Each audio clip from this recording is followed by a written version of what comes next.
composes en italien et en français? Alors ça vient déjà en italien. Ça vient très facilement. J'ai mis du temps avant d'écrire en italien. Et en fait, pour la petite anecdote, alors j'écrivais des textes quand j'étais, comme tout le monde, ado, euh, en français, en italien.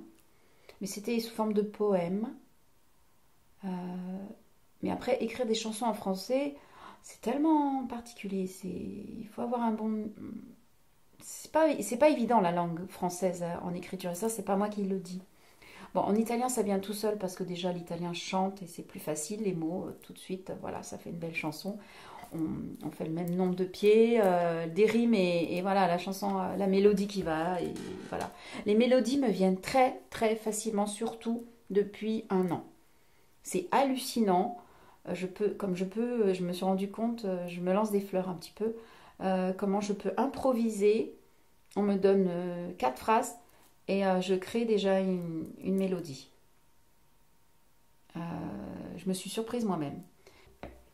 Et donc tout ça pour dire, c'est qu'en français, c'est la chanson Mamma Mia que j'avais déjà écrite en italien avant tout.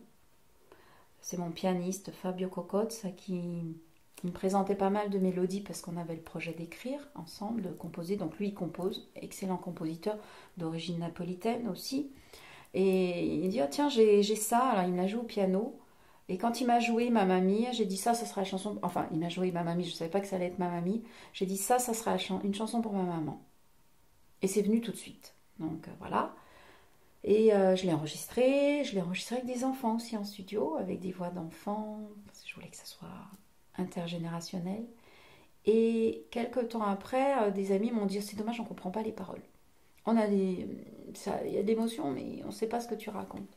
Faut que tu fasses en français. Et j'ai un ami qui m'a vraiment bassiné en français. Je dis, ouais, mais en français, moi je sais pas écrire en français, je sais pas.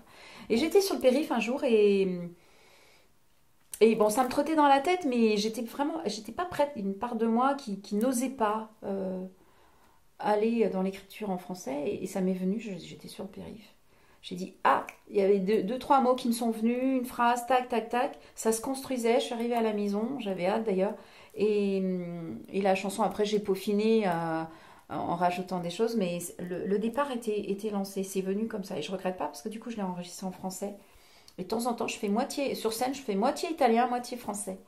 C'est bien. Pour la partie musicale, tu as une formation musicale?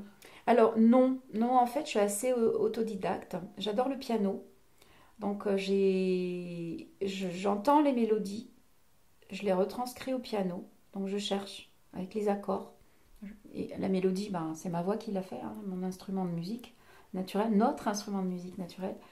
Et puis après, ben, je confie ça à des vrais pianistes parce que j'aimerais. J'aurais aimé, mon rêve aurait été d'être vraiment une grande pianiste, enfin une grande pianiste, de pouvoir m'accompagner vraiment sur toutes mes chansons. Je suis un peu feignante quand même pour apprendre la musique, j'aimerais que ça aille très vite. Mais je désespère pas parce que j'ai déjà téléchargé les logiciels pour apprendre le piano très vite et apprendre la guitare très vite. Donc ça devrait. Après c'est le temps, mais on ne peut pas être partout.